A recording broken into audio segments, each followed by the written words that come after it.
வணக்கம்.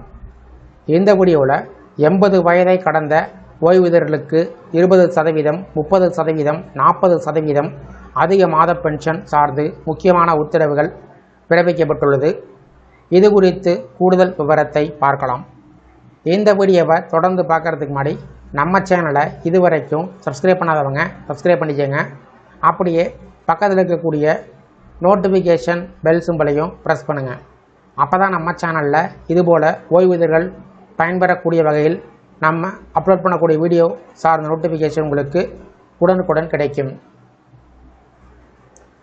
மத்திய மற்றும் மாநில அரசு அலுவலகத்தில் பணிபுரியக்கூடிய ஊழியர்கள் மற்றும் முன்னாள் அரசு ஊழியர்கள் ஓய்வூதியர்கள் பயன்பெறக்கூடிய வகையில் அகவிலைப்படி டிஏ, அகவிலை நிவாரணம் டிஆரில் மாற்றம், அகவிலைப்படி அகவிலை நிவாரணம் நிலுவைத் தொகை, எட்டாவது ஊதிய குழு பற்றிய தகவல்கள், அரசு ஊழியர்கள் மற்றும் ஓய்வூதியர்களுக்கு உயரக்கூடிய சம்பளம் மற்றும் ஓய்வூதியம் கணக்கீடு பற்றிய அறிவிப்புகள் வெளியிடப்பட்டு வருவது குறிப்பிடத்தக்கது.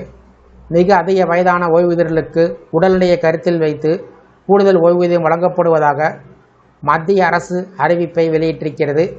இது சார்ந்து லோக்சபாவில் எழுத்துப்பூர்வமான கேள்வி ஒன்றுக்கு பதிலளித்துள்ள மத்திய இணையமைச்சர் ஜிதேந்திர சிங் கூறியிருப்பதாவது: 6வது மத்திய சம்பள கமிஷன் ஒப்புதலின் அடிப்படையில் 80 வயதினை கடந்த ஓய்வூதியதாரர்களுக்கு 20% கூடுதல் ஓய்வூதியமும், 85 வயதை கடந்த ஓய்வூதியதாரர்களுக்கு 30% கூடுதல் ஓய்வூதியமும், 90 வயதை கடந்த ஓய்வூதியதாரர்களுக்கு 40% கூடுதல் ஓய்வூதியமும், 100 வயதை எட்டக்கூடிய ஓய்வூதியர்களுக்கு 100% என்ற அடிப்படையில் கூடுதல் ஓய்வூதியமானது வழங்கப்படும்.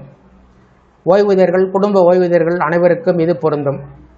ஓய்வூதியர்கள் பொறுத்தளவில் இந்த வயதை அவர்கள் எட்டியதும் தானாகவே கூடுதல் பென்ஷனை வங்கிகள் வழங்க துவங்கிவிடும். வயது கூடும்போது ஓய்வூதியர்களின் உடல்நிலையை கருத்தில் வைத்து இந்த முடிவு எடுக்கப்பட்டுள்ளது. இதற்கான அறிவுரைகளை சம்பந்தப்பட்ட துறைகள் மற்றும் வங்கிகளுக்கு அவ்வப்போது அரசு வழங்கி வருவதாக மத்திய இணையமைச்சர் ஜிதேந்திர சிங் அவர்கள் தெரிவித்துள்ளார். வயது கூடும்போது அதிக பென்ஷன் வழங்கக்கூடிய இந்த திட்டம் குறித்து உங்களுடைய கருத்துக்களை கமெண்ட் செக்ஷனில் கமெண்ட் பண்ணுங்கள். அதேபோல் இதில் எது மாற்றங்கள் வேணுமா அப்படிங்கிறதையும் கமெண்ட் செக்ஷனில் பதிவு பண்ணுங்கள்.